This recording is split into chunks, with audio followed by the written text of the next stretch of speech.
Welcome to Veterans Chronicles. I'm Greg Columbus. Our guest in this edition is Yoshio Nakamura, an American of Japanese descent who was sent to an internment camp as a teenager, but later joined the U.S. Army and served with distinction as a member of the famed 442nd Regimental Combat Team. The unit was comprised of Japanese Americans and became the most decorated unit of its size in all of World War II. Yoshio Nakamura was born and raised in California. His family ran a small farm which helped keep everyone in the house fed during the Great Depression. But as he helped with the farm work, Yosh realized he didn't want it to be his future. Well, one thing I found out is that I probably should not be a farmer. It's a lot of hard work. But the advantages of farming is that you can produce your own goods to eat, and during hard times it's a good thing. But on a long-term basis, I knew that that hard work, kind of field work, is not really my cup of tea. While the Depression was challenging to many families, Nakamura's childhood was quite typical in many other ways. He went to school and had many friends. But that life would change in the aftermath of the Japanese attack on Pearl Harbor on December 7th, 1941. Well, a neighbor came up to tell me that the bombing took place, and I couldn't believe it at the time. And as I was thinking about it, it seemed like a very foolish thing that the Japanese imperial forces had done, because the United States was not interested in war at the time, and did everything possible, I think, to stay away from the wars going on in Europe and in Asia. I would say that what happened is that suddenly the country became very, very emotionally involved with the war, and were eager to participate in it.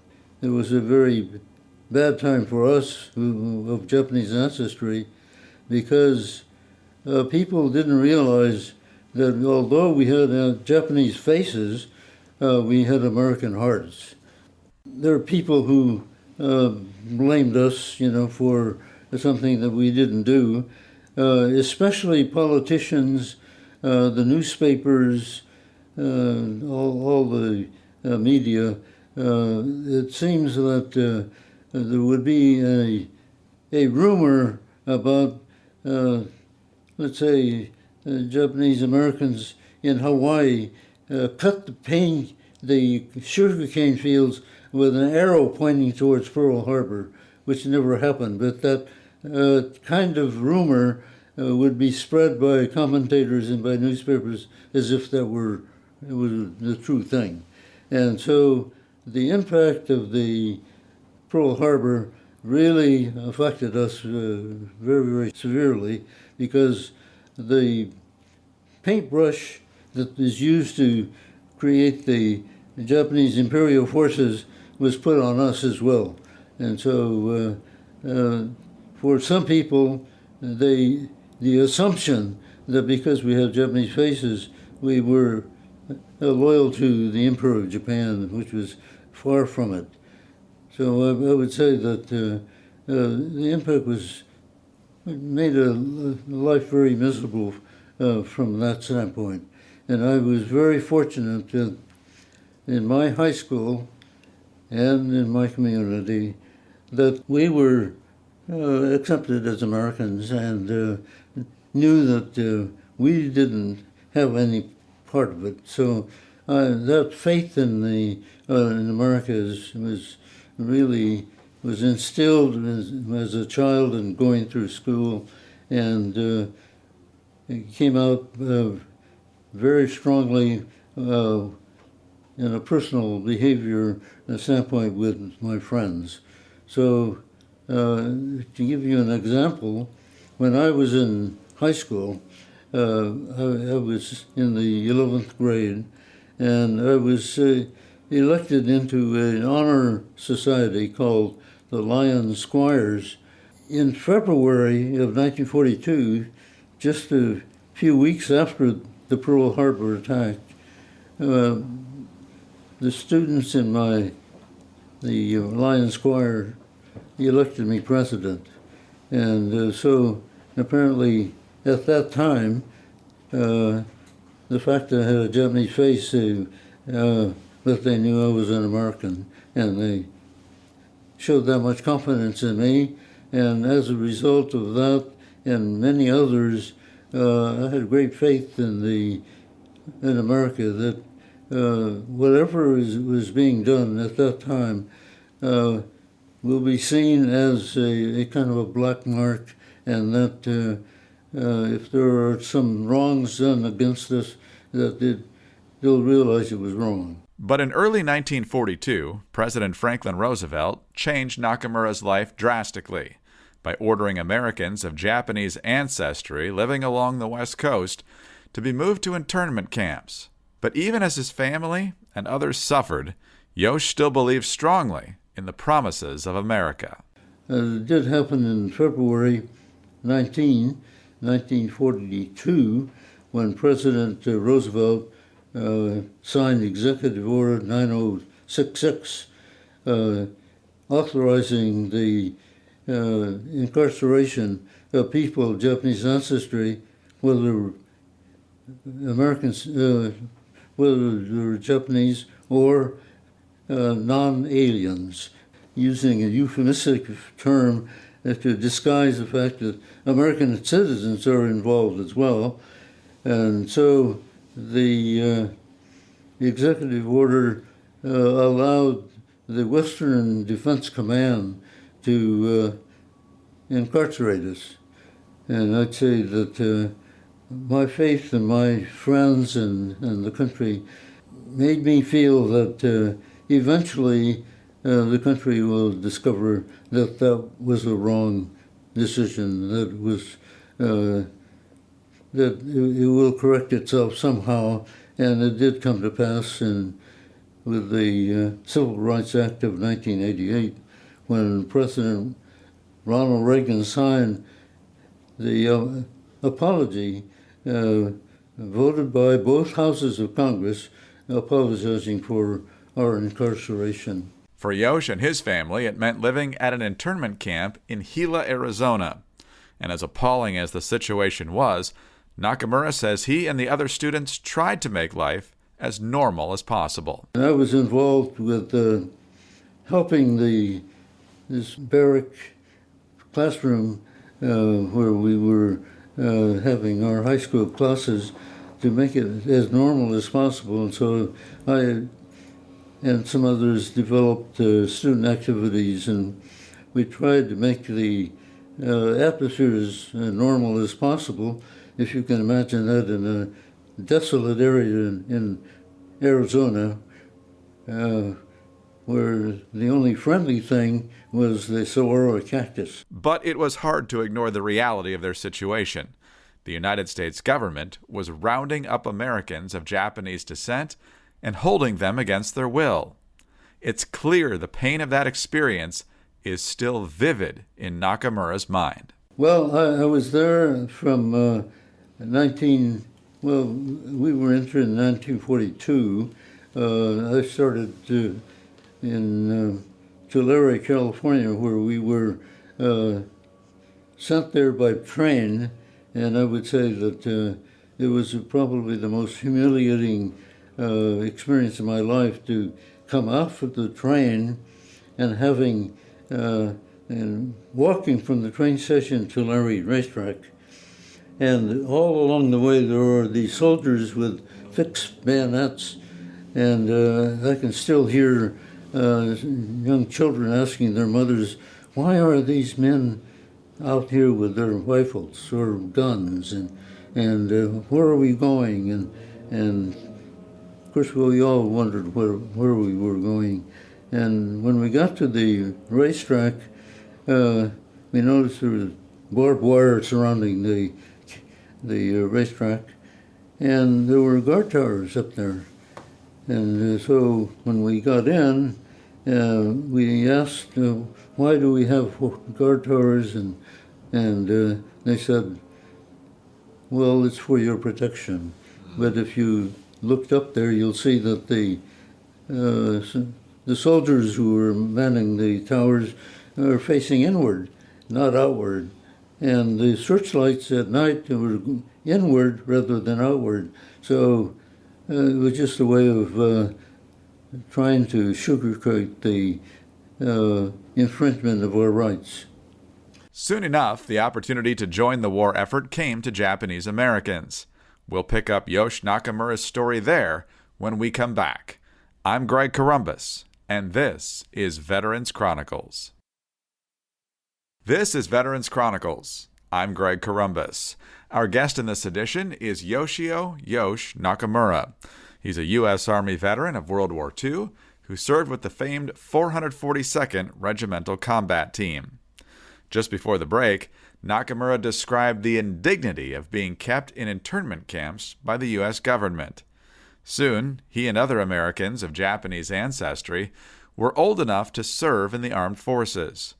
Nakamura says he and many others saw that as a perfect opportunity to prove their loyalty to the country they loved. Yes, I would say that it was something we Nisei, Japanese Americans, second generation, felt the need to do. It was just, there was so much propaganda against us that we had to prove that we were Americans and that America is something we will protect. So when a loyalty questionnaire was asked of us, would we serve in the armed forces of the United States and go wherever ordered? I don't know how many people today would say yes to that question if they were imprisoned for what they looked like, not what they did, but what they looked like. So we felt, and I felt, that there was a need for us to show our loyalty. So that's the reason that I said, yes, I would serve in the Army or the Armed Forces of the United States and go wherever ordered. There was another question that really puzzled many of us, and after some examining of the question, I realized it's the attitude that the person making up the questionnaire had assumed that all people of Japanese ancestry held allegiance to the Emperor of Japan. And they asked us, will we forswear allegiance to the Emperor of Japan? And of course, we didn't swear allegiance to the Emperor. So how can you answer that yes or no? But we figured that yes, we will forego it if that's what they think we had done. So I would say that the fact that I said I would serve in spite of the fact that we were imprisoned in this concentration camp and denied the civil liberties of all Americans, that we just needed to show that we were really a loyal American. So that's the reason I said yes, and I think that's one of the reasons why the 442nd became such a decorated unit. There was a higher purpose in fighting for the United States. It wasn't only for the country, but to show that we are loyal Americans. These Japanese Americans would not be fighting in the Pacific. Instead, they would prove themselves in Europe. After joining the Army, Nakamura and the others were off to training. And just as they were supposed to head off to war, they were postponed by an unexpected enemy. Yes, I was in the infantry. I reported for active duty in Fort Douglas, Utah, and sent to Camp Landing, Florida, for training. And I was trained to be an infantryman, shooting rifles and crawling on the ground and all that sort of stuff. I thought we were trained pretty well, except when you get into battle, you learn a lot more from experience. There were enough Japanese Americans to form another replacement unit because the 442nd had suffered so much in casualties that they had to be replaced almost 2.5 times the size of its original size. So I was in this group that was trained in Camp Landing, and I'd say that one of the great things that happened to me while there, one of my friends from El Monte High School, who had been a sort of mentor to me, a guy named Bob Berlin, was training dogs in near Jacksonville, Florida, and we got together and we decided to meet there, and I went to a cafe in Jacksonville and decided to have a little breakfast before meeting with Bob, and when I went up to pay the cashier said, "You see that man walking down their street?" I said, "Yes." "Well, he paid for your breakfast." So that was, it was really a morale booster for me. It wasn't exactly the most pleasant place to be for training, swampy, and it rained about every day at 2 o'clock in the afternoon. We were ready to go overseas. If you can imagine, if a person in the group having measles and then the second person getting measles, and so every morning we'd have to undress part of our bodies, show the officer we don't have measles, and we were either sent to our barracks or back or to the hospital. So enough of the fellows got measles so that the whole unit was quarantined, and it kept us from going overseas. And it may be that measles may have caused the good fortune that I'm still here. So sometimes illness of some kind has some consequences that you can't predict. When we come back, Yoshio Nakamura takes us into the fierce fighting against the Nazis in Europe. Stay with us. I'm Greg Corombos, and this is Veterans Chronicles. You're listening to Veterans Chronicles. I'm Greg Corombos. Our guest in this edition is Yoshio "Yosh" Nakamura. He's a U.S. Army veteran of World War II who served with the famed 442nd Regimental Combat Team. After infantry training and enduring a measles outbreak, Yosh and his unit were finally off to Europe to help free the continent from the grip of Nazi Germany. They landed to a warm welcome in France, but were soon fighting their way up the cold mountains in Italy. Well, I was in Le Havre, France. That's where we landed. Unfortunately, because we were delayed in the transportation, it took us a lot longer to get there because by then they sent us on these Liberty boats, and I got seasick just looking at the boat. So it took us quite a while to get to Le Havre. But from Le Havre, one of the great experiences was the USO welcoming us, and serving coffee, and then we were put on cattle cars. European trains are smaller than the U.S., and we were sent by cattle car because it was kind of a disguised way of getting there, so no one would know the troops were in the cattle car. And so I joined the 442nd in southern France. We're patrolling and occasionally being shot at along the Italian-French border and as we're going up north. So we were assigned to make sure that no one crosses the border. Then General Mark Clark, who had commanded the 442nd in Italy, and the 442nd had established such a tremendous record that he outranked all the other generals around because he wanted them back to Italy to break the Gothic line. And as a result, we were put on landing crafts, and we were asked to remove all insignias showing that we were part of the 442nd. And his reasoning was, if the German High Command knew that we were going back, they'll fortify their units in Italy a little bit more.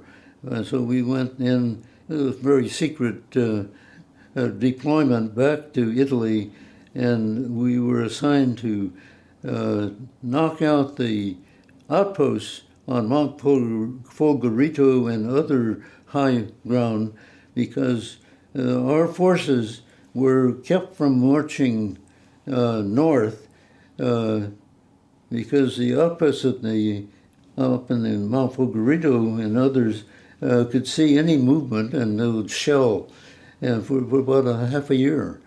So we were assigned to knock out those outposts, and imagine trying to climb about an 80-degree climb up the mountain in total darkness and silence. The paths were very, very narrow and slippery and rocky, and we're very fortunate that Italian partisans who were very anti-fascist were eager to help us, and they knew the pathway up and down, and so they led us, and the only way we knew we're on the same pathway was by touching the fellow's backpack in front of us, because otherwise, if we made any noise at all, the German outposts could just fire down on us, and part of it was mined, and it was very dangerous. If you fell, you're not making any noise, and very fortunately for us, one of my buddies was in front of me, and he was leaning against, he thought he was leaning against the cliff wall, and he was on the other side. It went down, and fortunately the pathway was not too far down, and his base plate of the mortar was heavy enough that he had to land on his back. He was not hurt, so we climbed up, and we were able to surprise the outpost and knocked out quite a few, machine gun nests and mortar nests and whatever. It's common military knowledge that the force on the high ground has the advantage. So how did Yoshio Nakamura and the others in the 442nd manage to defeat the Nazis while climbing the mountains? All I know is I was scared to death, so I didn't know that I would make it. And so the history of the 442nd and their determination to say that there is nothing that's impossible, and my faith in my life and my God, and the strength that I thought I didn't have, we managed to climb up. So it was a very, very difficult time, and probably the first time in my life that I thought maybe my life isn't going to be quite as long as I thought it should be. So if anything happened, if there was any noise, the machine guns could be pointing to us right away. And fortunately, I think the enemy didn't think that we were dumb enough to climb that mountain. So we surprised them.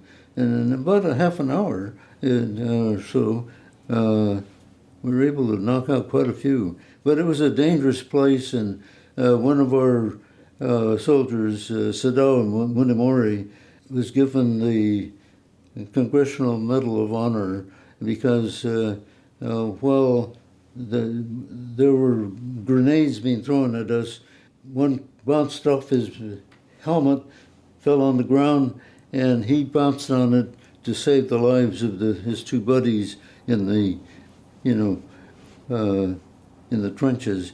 And so he was the first person in our company, or in our battalion and regiment, to receive the Congressional Medal of Honor. But altogether, 21 received it someone later. So it was a difficult time, and Senator Danny Noe, who was one of those in the march up the to break the Gothic line, was shot and lost one of his arms, and he was planning to become a surgeon or a doctor, and certainly followed up his plans, but he became a senator, and he made a tremendous contribution as an American, and as a senator and as a veteran. Just a terrific person. The 442nd ended up seeing some of the most intense combat of World War II as it battled the Nazis in the mountains and beyond. Nakamura says the fighting he witnessed and took part in was far different than how Hollywood depicts war. Well, I'd say that don't equate combat with the things you see in the movies. The people who have experienced having buddies shot or wounded or killed, many of them will not be able to talk about it very long. And it's a very terrible thing to be involved in. And it's something you have to do if you're a part of the Army and you're in a war. And most of us believe that people ought to be given a chance to live. But then if it's your life or theirs, then it's a different thing. So I would say that if it's possible to avoid armed conflict, I would recommend that and try to find other solutions. Because some people who are directing these things, who have never experienced the pain of being in battle, may not think how devastating it could be, not only for the soldier, but the families and their friends. So I would say that if it's possible to avoid armed conflict and find some other solution, that's much better. After the Nazi surrender in May of 1945, America's war focus turned entirely to the Pacific. But for Yoshio Nakamura and other Americans of Japanese descent, the chance to fight against Imperial Japan never materialized, and the reason they would not be sent could not be more ironic. Right after the surrender of Germany, there were recruiters from the military intelligence school, the service, and they interviewed us, and they came to me and asked me some questions, and the interrogator said, "That's the trouble with you guys. You're too damn American." We didn't know enough Japanese language, but the ones who did served heroically in the Pacific War. There were 6,000 Japanese Americans who helped decode, interpret things, take documents and interpret them, interrogate prisoners and all this, but they were not told to say anything for, I think, 50 years or whatever it was. I didn't know about many of what they did until I met some of the fellows who had served in the Pacific at the Congressional Gold Medal ceremony. That was in November of 2011. That's right. The same government that deemed Americans of Japanese ancestry such a threat to this country that they were not allowed to stay in their own homes back in 1942, decided that the 442nd was too American to be of strategic value in fighting the Japanese. In any event, the atomic bombings of Japan in August 1945 brought the war there to a close. For Nakamura, it was a tremendous relief. Well, that was a wonderful thing because that meant the cessation of war all over the world. So I think that it was a great thing for the U.S. You know, a lot of the Japanese soldiers didn't think the Americans would be very kind to them, and so our military intelligence service people had to go and talk to them and say that you've got to help your families back home, that the war is over, you know, and that you should come back and rebuild your own country.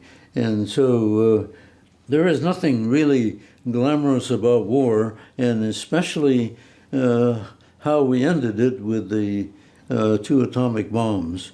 That you know, you think about the Holocaust and how Germany had treated Jews, and which seemed very inhuman, and of course you look at the bombing, this radiation that spread, hitting innocent people, women, children, elderly people. You know, I understand why that had to be done, but it just horrifies me to think about what pain people had to go through when they were exposed to all this radiation. And, you know, it was just a terrible thing. I don't see any really glamorous thing about the war. So, but I'm, you know, was pleased that we were able to end the hostilities, and that had a period of relative calm, with the exception of a little bit of the conflict with the Soviet Union. Many members of the 442nd were decorated for their valor in World War II, including 21 who received the Medal of Honor. As Nakamura mentioned, the formal apology for internment would come in 1988. And in 2011, Yosh and the other surviving members of the unit received the high honor of the Congressional Gold Medal. At that same time, Nakamura also received a Bronze Star for his actions so many years before. He is very gratified to see America's deep appreciation now for the service and sacrifice of the men in the 442nd. Very pleased that there are several reasons. Number one, there has been an increase of anti-Asian sentiment because of the virus that has spread, and some people calling it the Chinese virus and Kung Fu, and trying to blame Asians for the spread of the virus. The other thing is that the Congressional Gold Medal gave recognition to the contributions of Japanese Americans during World War II. And again, just recently, the U.S. Postal Service recognizes the contributions of the Nisei soldiers by issuing the Go for Broke Forever stamp. And it came at a very good time, and it's certainly a recognition of what Japanese Americans did, and I think it really opens up the idea of being very proud of being Japanese Americans, Asian Americans, and as Americans.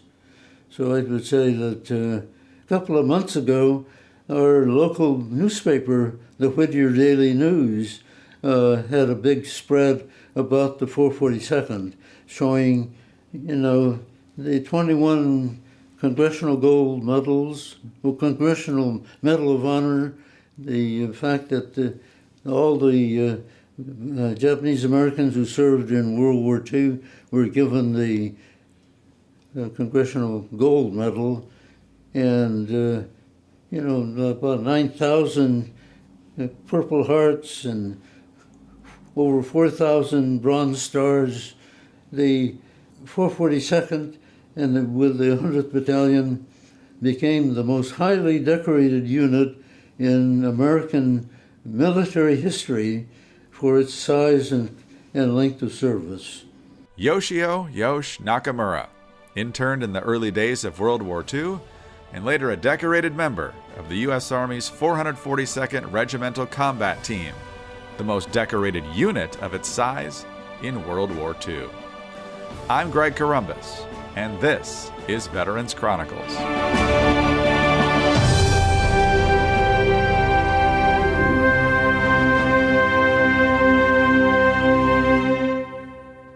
Hi, this is Greg Columbus, and thanks for listening to Veterans Chronicles, a presentation of the American Veterans Center. For more information, please visit americanveteranscenter.org.